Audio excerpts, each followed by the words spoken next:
Palavra da Verdade, com Hernandes Dias Lopes. Eu queria trazer para vocês uma palavra mais inspirativa, de encorajamento. Então eu gostaria de partilhar com vocês o texto de 1 Reis, capítulo 17. Eu peço que você abra a sua Bíblia nesse texto, e nós vamos ler do verso 1 ao verso 10, e tecer algumas considerações. A minha oração é que Deus nos visite com a sua graça, aqueça o nosso coração e nos encoraje. E esse texto, 1 Reis 17, diz o seguinte: Então Elias, o tesbita, dos moradores de Gileade, disse a Acabe: Tão certo como vive o Senhor, Deus de Israel, perante cuja face estou, nem orvalho nem chuva haverá nesses anos, segundo a minha palavra. Veio-lhe a palavra do Senhor dizendo: Retira-te daqui, vai para a banda do Oriente e esconde-te junto à torrente Querite, fronteira Jordão. Beberás a torrente, e ordenei aos corvos que ali mesmo te sustentem. Foi, pois, e fez segundo a palavra do Senhor. Retirou-se e habitou junto à fonte de Querite, fronteira ao Jordão. Os corvos lhe traziam pela manhã pão e carne, como também pão e carne ao anoitecer, e bebia da torrente. Mas passados dias, a torrente secou, porque não chovia sobre a terra. Então lhe veio a palavra do Senhor, dizendo: Dispõe-te, vá a Sarepta, que pertence a Sidom, e demora-te ali, onde ordenei a uma mulher viúva que te dê comida. Então ele se levantou e se foi a Sarepta. Amém. Meus amados, afirmar que nós estamos vivendo hoje, no Brasil, uma crise aguda, agônica, endêmica e sistêmica, já não produz impacto em mais ninguém. A palavra de ordem do Brasil é crise. E talvez o estado do Rio de Janeiro seja um símbolo dessa crise. Quando vimos para cá, pensávamos nisso. 3 governadores desse estado, ex-governadores presos.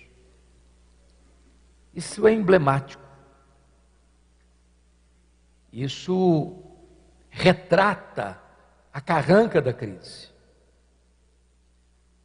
Nós estamos com a cara coberta de vergonha, rubros de vergonha, pela corrupção tão galopante no nosso país, alcançando políticos do primeiro escalão, empresários da mais alta reputação de grandeza, corrupção que se capilariza para todos os setores da sociedade brasileira. Estamos vivendo uma crise religiosa. Crise religiosa. Uns bandeando para o lado do liberalismo, outros correndo atrás do sincretismo, outros que, embora professem uma fé ortodoxa, muitos estão com a ortodoxia morta, ossificada, áridos como um deserto, secos como um poste. E nós estamos vivendo uma sociedade assolada pela delinquência, pela violência,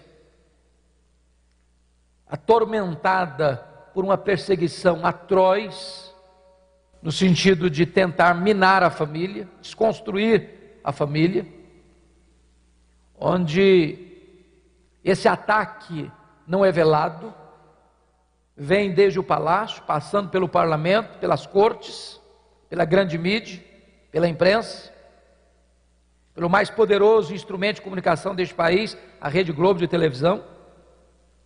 E nós estamos aí sofrendo os ataques e toda a opressão dessa sociedade que está posta no maligno. Exercer o ministério num tempo desse não é fácil, é um grande desafio. Até porque, infelizmente, essa crise atinge de frente a classe pastoral. Numa pesquisa recente feita no Brasil, detectou-se que as 3 classes mais desacreditadas do Brasil são os políticos, a polícia e os pastores. E nós estamos vivendo esse drama. E eu penso que o texto lido retrata para nós essa crise e aponta para nós uma solução. Porque vocês se lembram que com a morte do rei Salomão, depois de 120 anos de monarquia em Israel, 40 com Saul, 40 com Davi, 40 com Salomão, e ele morre no ano 931, o reino de Israel é dividido. Há uma grande cisão. E das 12 tribos, 10 seguem a liderança cismática de Jeroboão I, formando o que nós chamamos de Reino do Norte de Israel, cuja capital veio a ser Samaria. Esse reino durou 209 anos, de 931 a 722, quando foi levado pela Síria. E nesses 209 anos, nós tivemos 19 reis, em 8 dinastias diferentes governando. O que é interessante é que nenhum desses 19 reis andou com Deus. Todos foram maus, todos foram idólatras, todos foram ímpios, todos foram perversos. Porém, o rei que governa agora na época de Elias, recebe o apelido, o epíteto, o adjetivo de o pior rei de Israel. Se não bastasse isso, Acabe se casa com a pior mulher do mundo, Jezabel. A mulher é assassina, é feiticeira e é mandona. O rei é apenas um boneco na sua mão. Foi essa mulher que impôs a força da baioneta, o culto a Baal em Israel, e persegue e mata os profetas de Deus. A apostasia é galopante, a idolatria é imposta à força, e a nação sofre as consequências desses desmandos.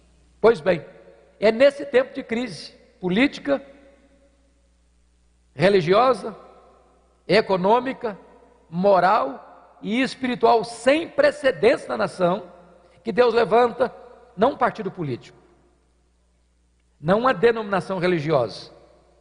Deus levanta um homem. Deus levanta Elias.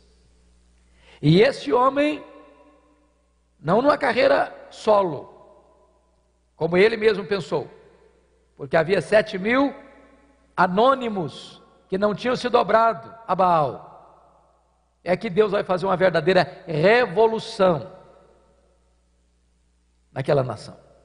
Então eu preciso conhecer esse homem. Quem foi Elias? E o que Elias pode nos ensinar ainda hoje? E o texto começa sendo: então Elias, o tesbita, dos moradores de Gileade, disse a Acabe. Quando diz Elias o tesbita, não está falando da família dele, do sobrenome dele. Está falando da procedência geográfica dele. Ele vem de Tisbé, um lugarejo insignificante, desconhecido, incrustado lá nas fraldas dessa cordilheira de montanhas de Gileade.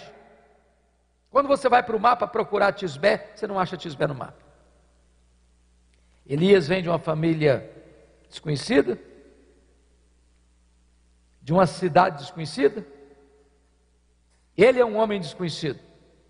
Não vem de uma família rica, não vem de uma classe sacerdotal, não vem de uma escola de profetas. Ele é um homem desconhecido, de uma família desconhecida, de um lugar desconhecido, mas um homem levantado por Deus. Isso me ensina um princípio. Deus não precisa de estrelas para fazer a sua obra. Deus não precisa de figurões para fazer a sua obra. Deus pode usar gente como Elias, como você e como eu. Talvez, irmãos, um dos grandes problemas da igreja evangélica brasileira é que tem estrelas demais, figurões demais, gente que se julga importante demais. E eu tenho aprendido uma coisa: as estrelas só brilham quando o sol não está brilhando. Porque quando Jesus, o sol da justiça, está brilhando, não tem espaço para homens brilharem. eu fico até constrangido em ver no cenário brasileiro pastores, cantores evangélicos sendo tratados como astros de cinema, como estrelas. Temos assistido no Brasil o pecado da tietagem evangélica. Isso é grave. E quando a igreja contribui para esse pensamento, para essa prática, a igreja está em pecado. Porque Deus não divide a sua glória com ninguém. Toda a glória dada ao homem é glória vazia, é vanglória, é idolatria, é abominação para Deus. E sabe, irmãos, a igreja, infelizmente, tem tendência para isso. Como aconteceu na igreja de Corinto, uma igreja formada e construída ao redor de ícones humanos, partidos dentro da igreja. Eu sou de Paulo, eu sou de Apolo, eu sou de Cefas, eu sou de Cristo. E Paulo põe o machado da verdade na raiz dessa tendência perigosa, perguntando assim: mas quem é Paulo? Mas quem é Apolo? E ele mesmo responde: apenas servos, por meio de quem vocês creram, de tal maneira que nem o que planta, nem o que rega é coisa nenhuma, mas Deus que dá o crescimento. E Paulo dá o tiro de misericórdia no capítulo 4, versículo 1 e 2, quando ele diz que o que importa é que os homens os considerem como ministros, como dispenseiros, e o que se requer deles é que sejam encontrados fiéis. A palavra ministro aí na língua grega foi cuidadosamente escolhida por Paulo, que foi inspirado pelo Espírito Santo, porque há 3 palavras para servo no grego: a palavra diáconos, o diácono é aquele que serve; a palavra doulos é o escravo; e a palavra ruipereta. E ruipereta é menor do que diáconos e menor do que doulos. O ruipereta era um escravo condenado à morte, que antes de morrer tinha que prestar um serviço. Eram os remadores de galés, com seus pés acorrentados, que deveriam trabalhar a exaustão até a morte. Morreu, joga no mar. A palavra ministro que Paulo usa aí não é diácono, não é doulos, é ruipereta. O que Paulo está fazendo é esvaziando a bola. O que Paulo está fazendo é tirando todo o oxigênio da soberba. O que Paulo está dizendo é que ninguém pode servir a Deus de nariz empinado. Na presença de Deus, nós temos que nos curvar, nós temos que nos humilhar. Não combina a obra de Deus com vaidade, não combina. Agora notem vocês que Elias sai do anonimato e começa o ministério dele no palácio. Isso me impressiona, porque muitos de nós vamos atravessar o ministério todo sem nunca pregar para o rei no palácio do rei. Pois já começa lá. E a palavra dele é categórica, dizendo para o rei assim: segundo a minha palavra, rei, não vai chover, não vai cair orvalho. Por que ele está dizendo isso? Porque está trazendo uma palavra de juízo para a nação. Baal era considerado pelo povo o padroeiro da prosperidade. Quando o povo colhia os frutos do campo, ou as ovelhas davam cria no pasto, atribuía isso a Baal. Se Deus fecha as janelas dos céus e corta as chuvas e também o orvalho, não haverá fruto no campo, e haverá fome nos redis, e a miséria vai ser estabelecida. Deus está quebrando as pernas de Baal. Mas o que é curioso é que o profeta diz: não vai chover, não vai cair orvalho, segundo a minha palavra. E você pergunta: por que Elias tem tanta certeza? Onde está a sua garantia? Onde está o aval da sua palavra? O texto não responde essa pergunta. A resposta está em Tiago 5,17. Elias orou com instância para não chover, e não choveu. Aí você aprende uma segunda lição no texto.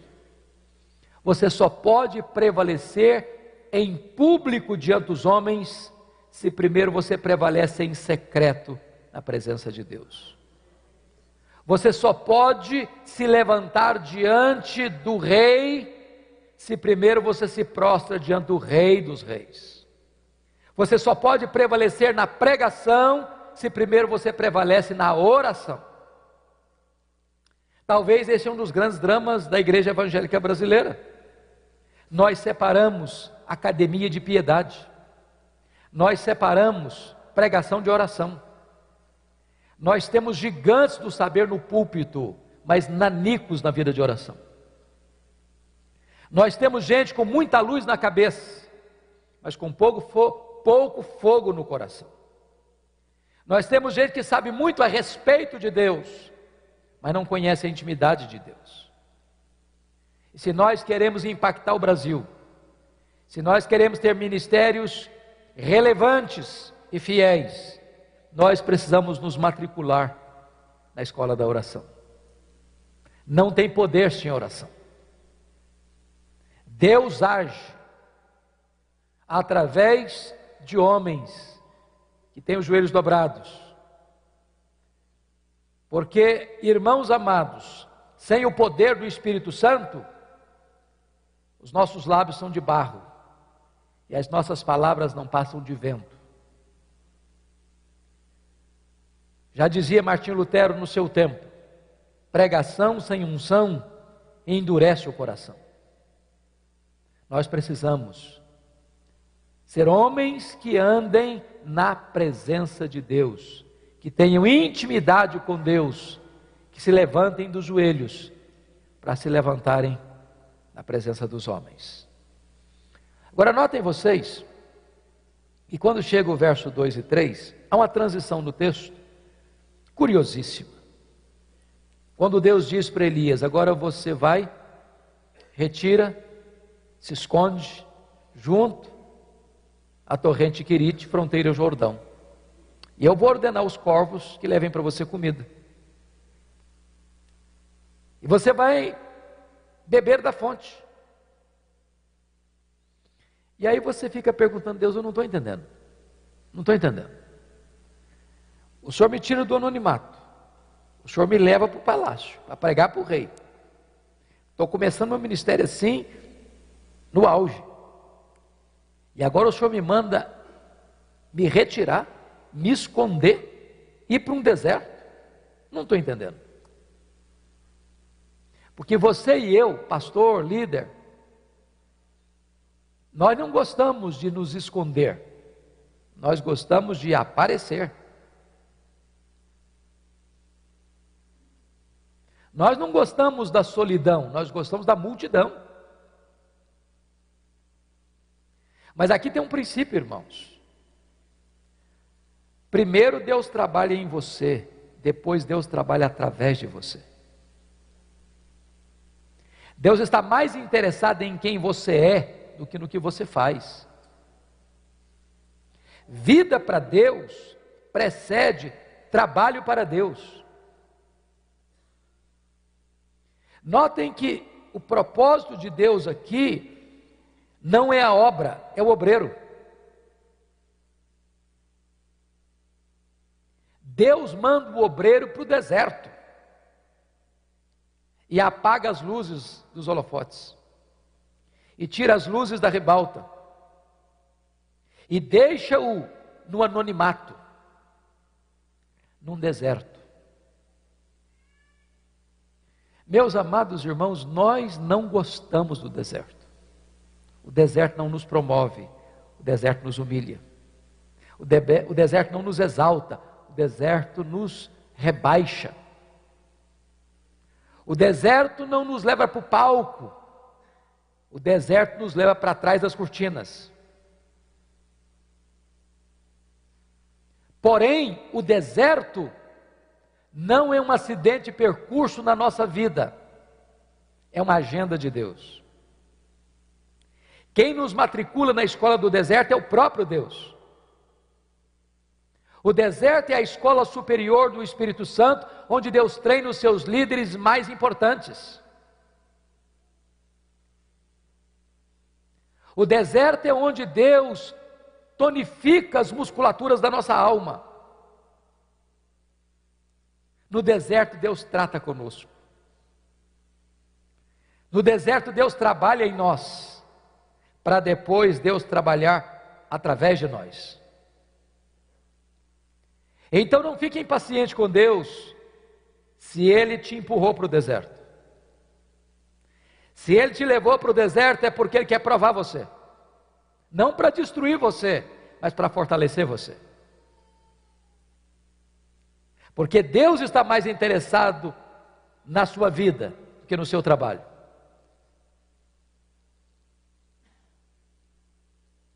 Seu ministério não será maior do que a sua vida.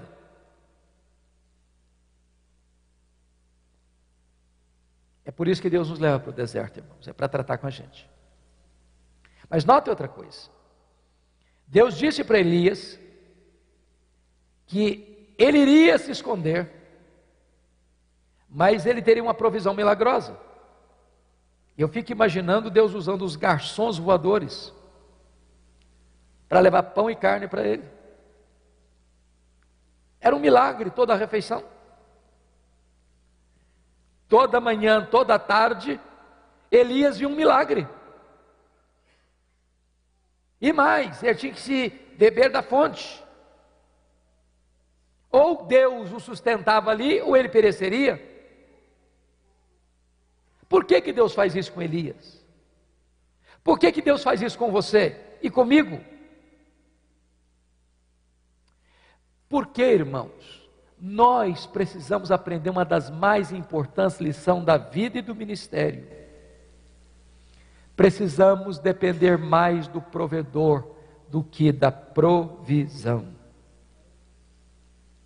Depender da provisão é fácil. Você a tem, você a administra.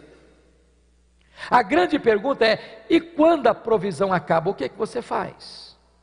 Porque se você observar o versículo 7, Elias está onde Deus mandou ele estar, fazendo o que Deus mandou ele fazer, e de repente a fonte seca. E agora? E agora? Nós estamos vivendo uma crise no Brasil, irmãos. Talvez a cidade onde vocês vivem sentiu as reverberações dessa crise. Empresas fecharam, lojas fecharam, pessoas foram mandadas embora do trabalho, chefes de família ficaram angustiados. Meu Deus, e o que é que eu faço agora para sustentar minha família?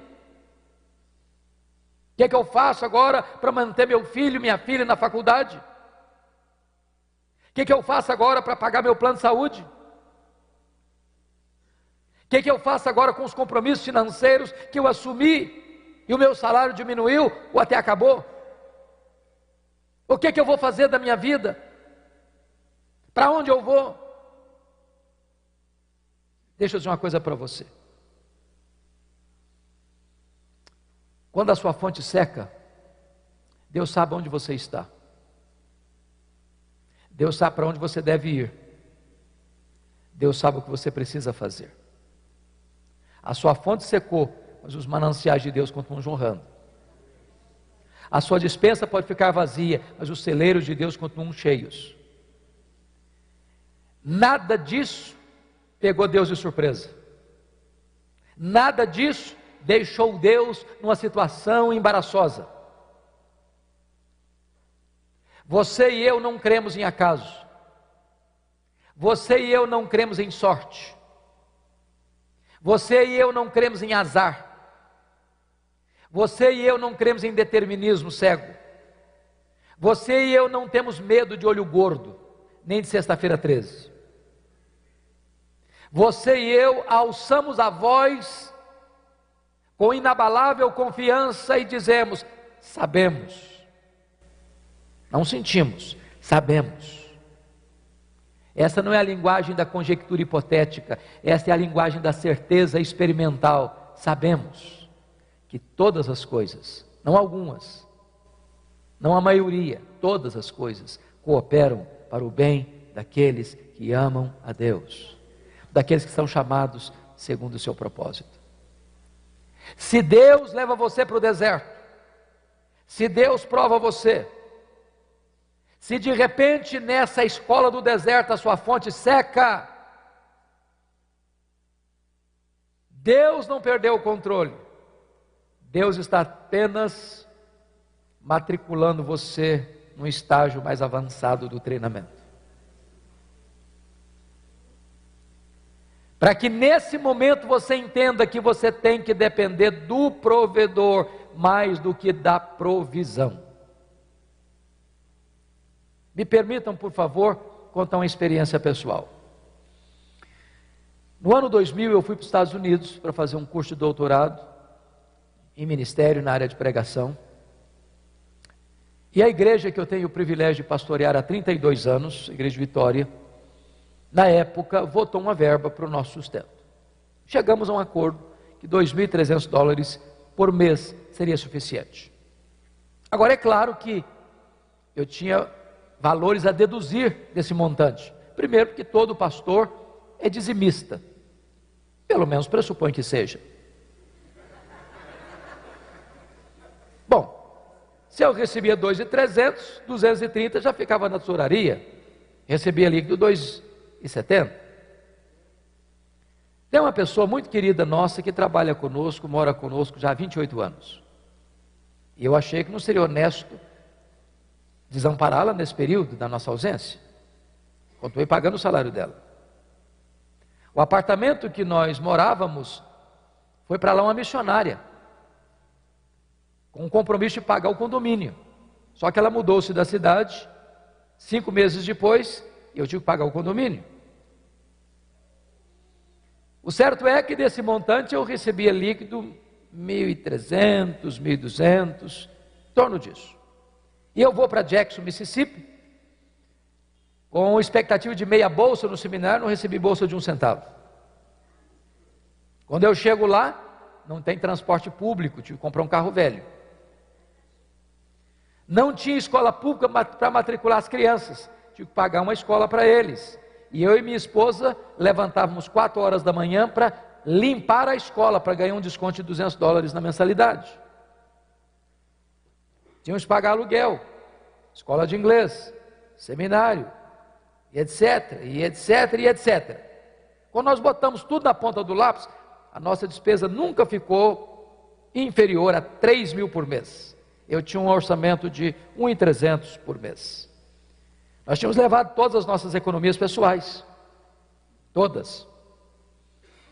Só que com 5 meses, a economia acabou. O carro que era velho, quebrou. Levei para a oficina $1.350 para consertar. Eu não tinha dinheiro para tirar o carro da oficina. Não tinha mais dinheiro para pagar seminário. Não tinha mais dinheiro para fazer compra para casa. Para agravar o problema, me deu uma grande inflamação no punho. Eu não segurava nem o rodo, nem a vassoura mais. Não dava para limpar a escola. Então, menos $200 também no orçamento. E eu vi algumas situações semelhantes. Quando o aluno não podia pagar o seminário, o diretor ou alguém responsável fazia uma visita de cortesia e dizia o seguinte: já que você não pode pagar, o irmão está liberado para voltar para o seu país. Eu não queria ser mais pesado à igreja.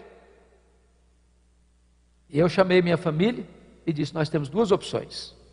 Ou voltamos frustrados, ou vamos pedir para Deus um milagre. Nós sempre pregamos que Deus é o Jeová Jireh. Nós sempre pregamos que Deus é o Deus da provisão. Então chegou a hora. E naquele momento nós nos ajoelhamos na sala e falamos para Deus: Deus, nós viemos para cá, nós temos um plano, um propósito, mas nós não temos recursos. Então, nós queremos declarar aqui que nós cremos que se tu quiseres, tu podes nos abençoar, abrir uma porta, abrir uma janela, levantar gente aqui para nos socorrer. Quando nós terminamos a oração, o telefone tocou. E eu corri para o telefone. Era um convite para pregar na Pensilvânia, a 2.000 quilômetros de onde eu morava. Eu fui para aquela conferência sem o dinheiro do lanche no bolso. Quando eu terminei a conferência, quem dirigia o trabalho disse algo como que um óbvio ululante. Disse assim: meus irmãos, o pastor Hernandes é estudante aqui na América. e todo estudante é duro. Não sei nem se é profeta para falar um negócio desse.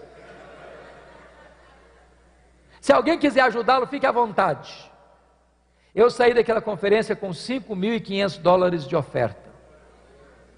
Um pastor me procurou depois do culto e disse: eu vou lhe mandar $300 por mês, até você terminar o seu curso. Eu voltei para casa chorando.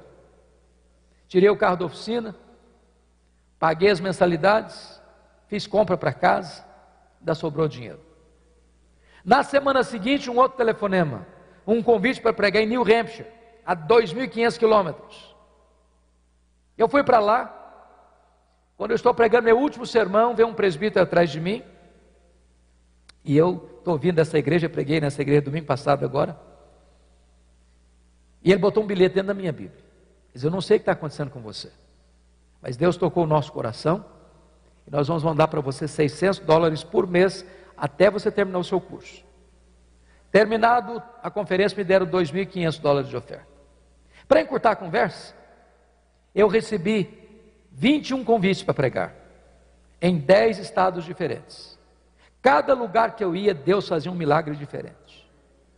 Um dia uma mulher fez uma viagem de 60 milhas de noite, debaixo de neve, que Deus tocara o coração dela, para onde eu estava, para me dar uma oferta. No dia que nós viemos embora, passamos o nosso tempo lá, concluímos o nosso curso.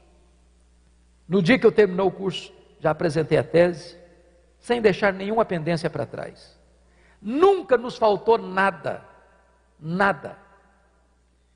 E a inflamação na mão era por um propósito. Deus não queria que eu gastasse meu tempo lá limpando a escola. Deus queria que eu gastasse meu tempo lá debruçado em cima dos livros, afiando o machado. Porque o tempo gasto em amolar o machado não é tempo perdido. Quando nós fomos ao banco no dia que viemos embora, para fechar a conta, uma surpresa. Exatamente o valor das nossas economias pessoais que nós havíamos levado, estava lá no banco. E Deus nos ensinou uma grande lição. Quando a sua fonte seca, a minha fonte está jorrando. Quando a sua despensa fica vazia, o meu celeiro fica cheio. Nessa hora você precisa entender uma coisa: você depende do provedor mais do que da provisão. Agora notem comigo o versículo 8, que é uma outra transição radical, quase que um anticlímax. Quando Deus chega para Elias e diz: agora você vai sair daí, desse esconderijo, vai para Sarepta, lá em Sidom, fora de Israel, 150 quilômetros ao norte. Você vai para lá porque lá eu ordenei uma mulher viúva que te dê comida. Eu estou te entendendo. Como é que é esse negócio? Quem vai me tratar? Quem vai me sustentar lá? Uma mulher viúva. Naquela época, se falar em mulher viúva, nós estamos falando de uma pessoa desprovida. Hoje as viúvas, graças a Deus, às vezes ficam numa situação até boa financeiramente. Naquela época não. Agora preste bem atenção. O que Deus está falando com ele? Literalmente o que Deus está falando com Elias é o seguinte: meu filho, você acabou o estágio do deserto. Agora você aperta os cintos, porque eu vou matricular você no estágio mais avançado. Agora eu vou jogar você na fornalha. Sarepta significa fornalha, fogo, cadinho. Deus está apertando as tarraxas. Deus está aumentando a pressão. Deus está jogando este homem na fornalha, e a fornalha de Deus não tosta um fio de cabelo seu, mas queima todas as amarras que prendem você. O fogo de Deus não destrói, o fogo de Deus depura, limpa, aquece, ilumina e alastra.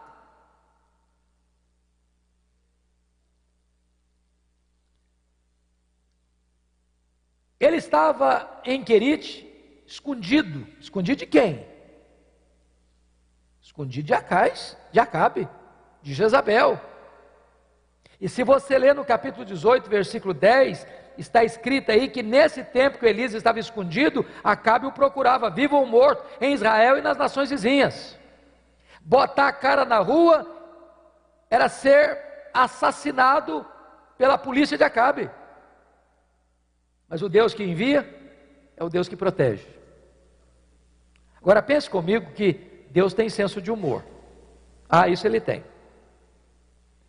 Porque o que Deus diz para Elias não faz sentido, irmãos. Se Deus dissesse assim: Elias, chega de ficar escondido, meu filho, vamos trabalhar um pouco agora? Vamos fazer o seguinte, eu vou levar você lá para Sarepta, para você sustentar uma mulher viúva. Tem uma mulher em crise lá, passando uma perrengue danado, a mulher está quase morrendo de fome, mas então você vai para lá agora, porque agora você vai sustentar essa mulher. E poderia dizer: bom Deus, então eu tenho um ministério, vou cuidar de uma mulher viúva. Pronto, tá bom, algo útil.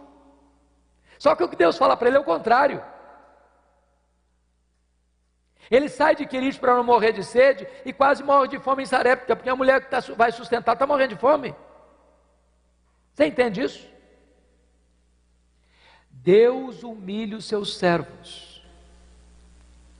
Você vai ter que depender da mulher viúva para sustentar você.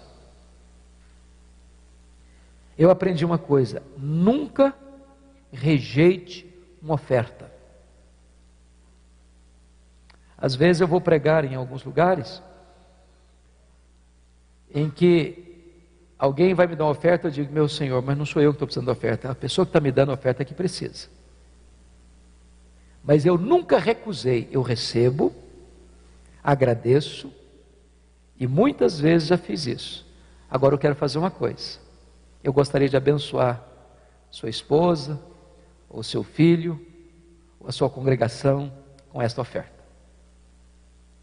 Porque não receber é um ato de orgulho.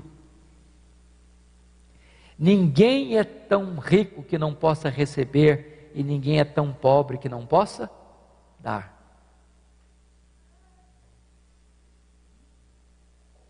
Para você ser sustentado por uma mulher que está morrendo de fome, você tem que ter humildade. Humildade. Agora pensem comigo. Aquela viúva conhece a Deus na cozinha. Cozinha é um bom lugar de conhecer a Deus, não? E eu fico pensando que Deus não multiplicou para ela um saco de farinha, nem um tonel de azeite. Eu acho que o milagre ali aconteceu toda vez que ela ia para fazer a refeição do dia. Ele olhava na panela, mesmo dia de farinha, olhava na botija, mesmo dia de azeite, hoje, amanhã, semana que vem, mês que vem. Já pensou esse milagre diário da multiplicação? Hoje é um dia emblemático, irmãos. Hoje é o dia mundial de ações de graças. Talvez você está murmurando. Talvez você está reclamando da vida. Você tem motivos para agradecer, não tem não? Você está aqui hoje. Você tem pernas para andar. Você tem ouvidos para ouvir. Você tem olhos para ver. Você tem nariz para cheirar. Você tem mãos para palpar. Você tem pés para andar. Deus lhe deu o paladar para distinguir os sabores diferentes. Deus lhe deu um corpo que é uma máquina milagrosa, que processa o que você come, transforma isso em vida para você. Você tem uma casa para voltar depois de um dia de trabalho. Você tem uma cama para dormir. Você tem roupa para vestir. Você tem pão sobre a sua mesa. Você tem alguém que ama você e abraça você e recebe você e celebra quando você volta para casa. Você tem amigos, você tem a igreja, você tem Jesus, você tem a vida eterna, você é filho do Rei dos Reis, seu nome está escrito no livro da vida, você é santuário do Espírito Santo, você tem motivos, porque você já é mais do que abençoado, você é super abençoado com toda a sorte de bênção em Cristo Jesus.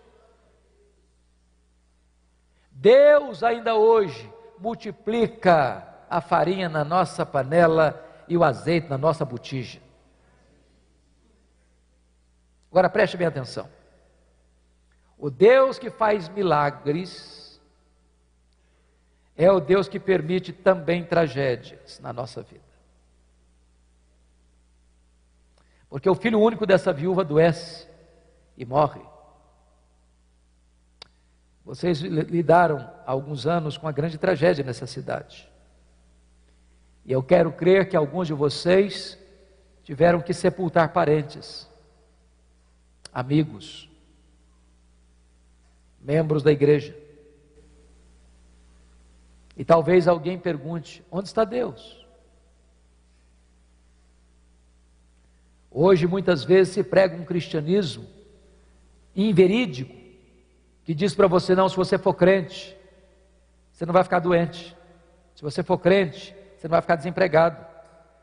Se você for crente, você não vai andar de carro velho. Se você for crente, você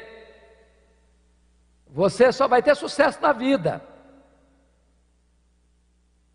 Deixa eu dizer uma coisa para você, amado. Deixa eu dizer uma coisa para você. Crente fica desempregado. Crente fica doente. Crente sofre bala perdida na rua. Crente enterra os seus mortos. Deus nunca prometeu, nem para você, nem para mim, ausência de luta. O que Ele prometeu é estar conosco todos os dias, até a consumação dos séculos. Agora notem uma coisa, vocês que são pastores e líderes, e isso me impressiona muito, porque a Bíblia diz que a viúva botou a culpa da morte do filho único dela em Elias. Coitado do Elias. Diz alguém que pastor tem costas largas e couro de jacaré. Casal briga meia-noite lá dentro da casa, o culpado é o pastor. Adolescente rebelde saiu de casa, o pastor que é culpado. Sabe o que me impressiona com Elias? É que ele não se defendeu. Nós somos gigantes em nos defendermos. Mas por que Elias não se defendeu? Porque ele entendeu um princípio bíblico: não se esmaga a cana quebrada, nem se apaga a torcida que fumega. Tripudiar sobre quem já está machucado não faz sentido. Tem hora que o silêncio é mais eloquente do que o mais eloquente dos discursos. A única palavra que Elias disse para aquela mulher foi esta: me dê seu filho morto aqui, transfira para mim a sua dor. E ele pega esse menino, leva para o quarto, tranca a porta, e ele que ficar em silêncio, na sua autodefesa, abre a boca e fala muito, clamando aos céus por um milagre. Se eu e você hoje, em pleno século 21, ousássemos pedir para Deus algo inédito, porque não havia ressurreição até então, talvez nos internariam no manicômio, talvez nos chamariam de heterodoxos. Mas Elias tem coragem de pedir para Deus algo inédito, e Deus realiza o inédito e ressuscita o menino. Agora pensem comigo, se Elias fosse uma dessas estrelas de hoje, que faz propaganda de milagres que nunca aconteceu, o que ele faria? Eu acho que se Elias fosse um dos estrelas de hoje, eu faria algumas coisas. Primeiro, eu convocaria uma coletiva da imprensa, para dizer quão grande homem ele era. Eu acho que se ele fosse hoje, eu botaria alguns outdoors da cidade com a fotografia dele. Aqui está um grande profeta. Se Elias vivesse hoje, talvez eu faria, se fosse um dos estrelas de hoje, eu diria o seguinte: ele faria um discurso de alto elogio. Ele bateria palmas para ele mesmo. Talvez ele até cantasse um solo do hino Quão Grande És Tu, diante do espelho. Não tem nada disso. Mulher, o teu filho vive. Sabe o que significa isso, irmãos? Se Deus, pela sua graça, está usando a sua vida e o seu ministério, bote a boca no pó. Porque tudo vem de Deus, tudo é por meio de Deus, e tudo é para Deus. Não cabe a você querer a glória para você mesmo. Porque se Deus está usando você, não é por causa de você, é por causa dele. Agora, eu quero terminar aqui. Quando você honra Deus, Deus honra você.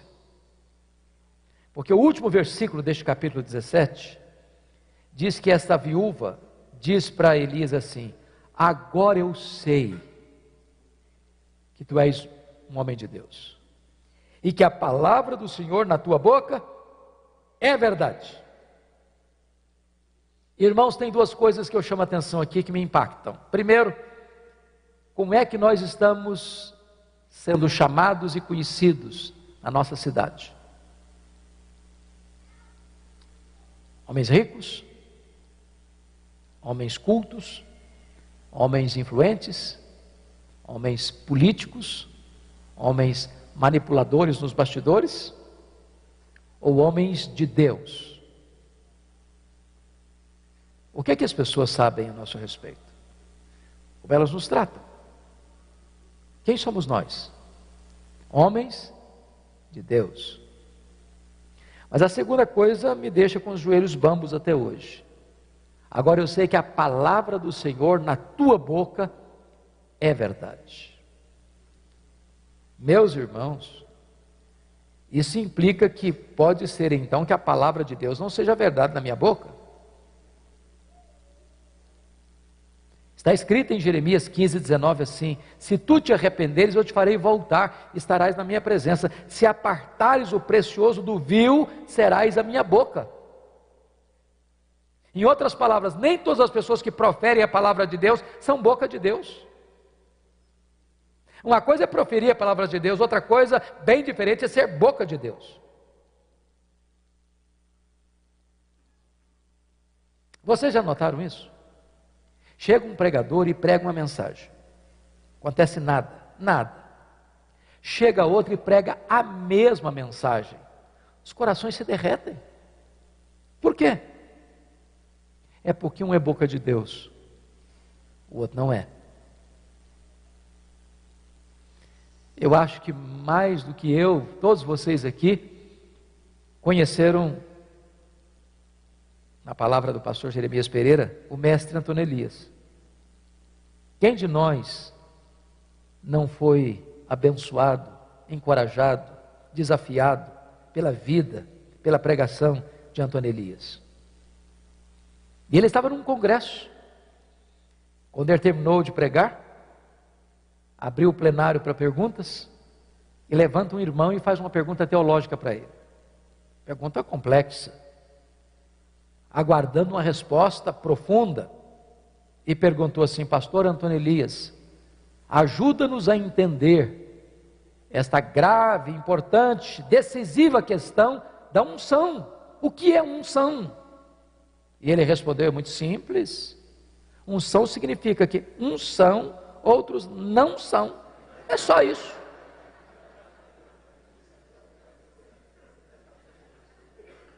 Agora eu sei que a palavra do Senhor é verdade na sua boca. Sabe o que me impressiona hoje?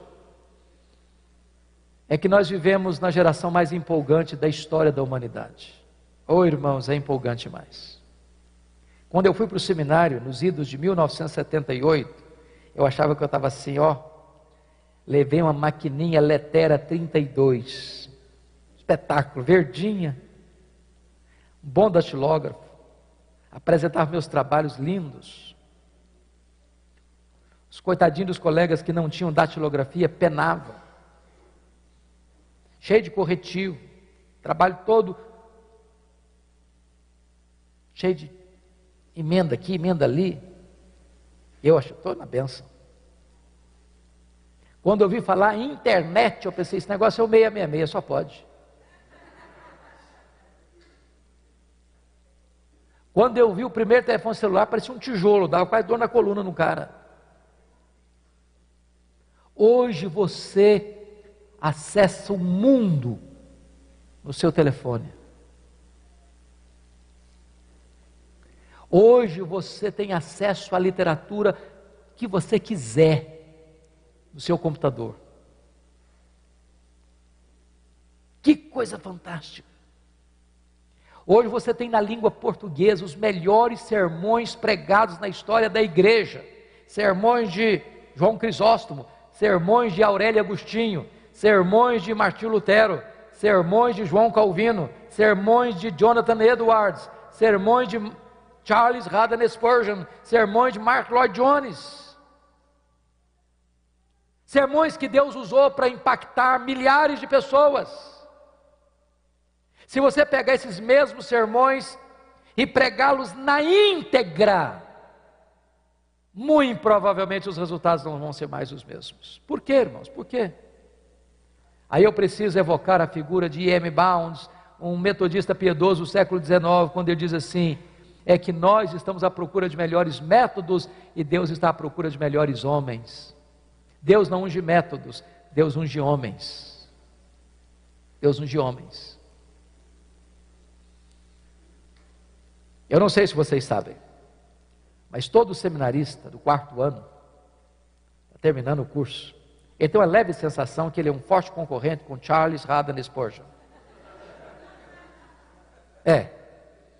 Aí um seminarista do 4º ano, já tinha uma igreja que ele cuidava, ele era o cara. Leu o sermão, importante sermão, Pecadores nas mãos de um Deus irado.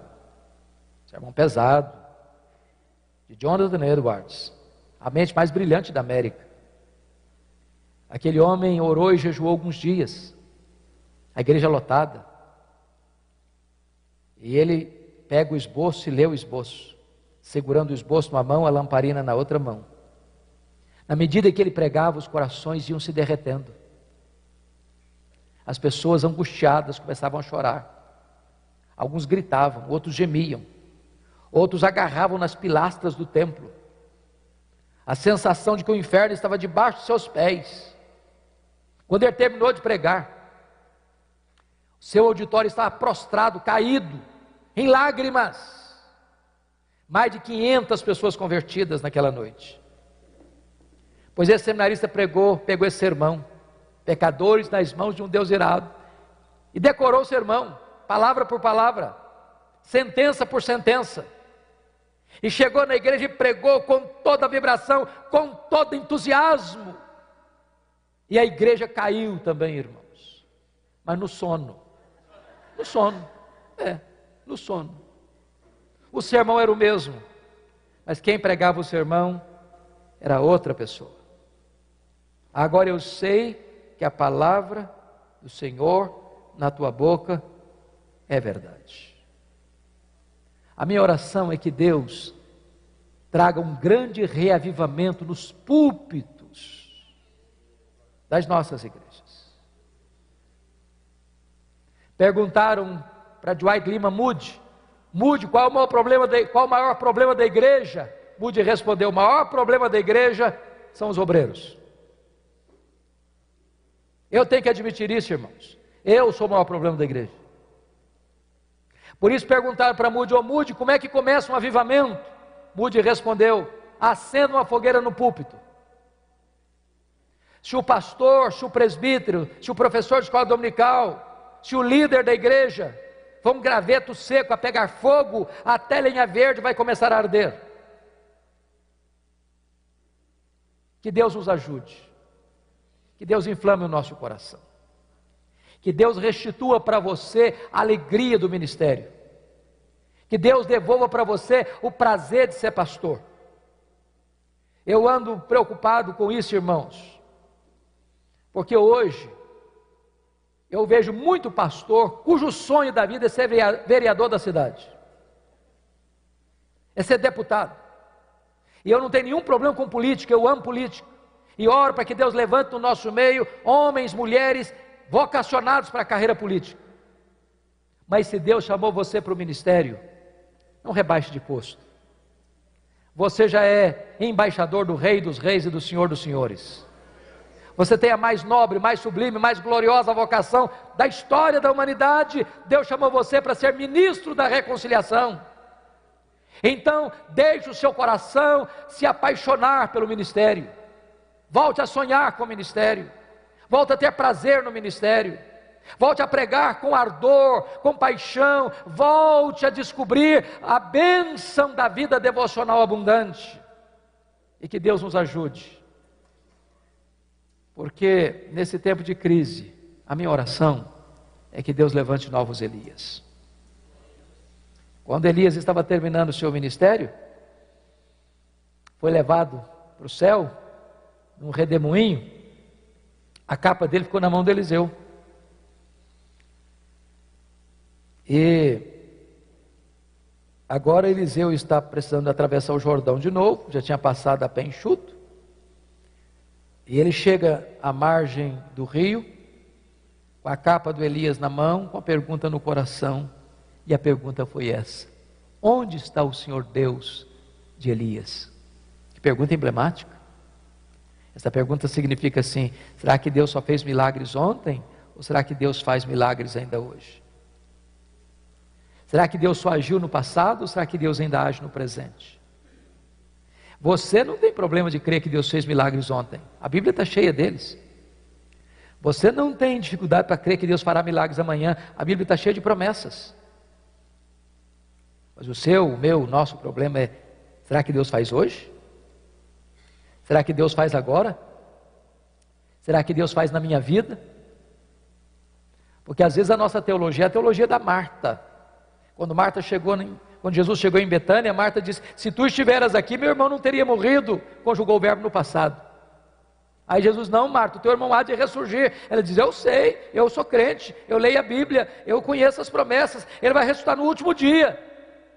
Aí Jesus: não, Marta, não, Marta, eu não fui, eu não serei, eu sou a ressurreição e a vida.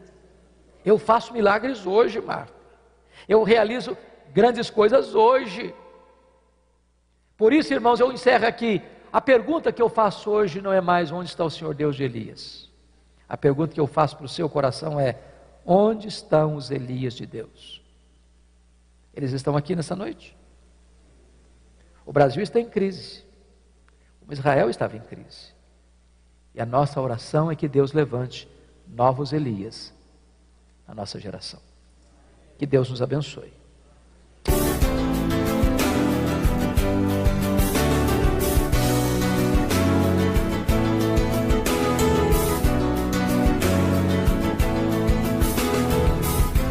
Palavra da Verdade, com Hernandes Dias Lopes.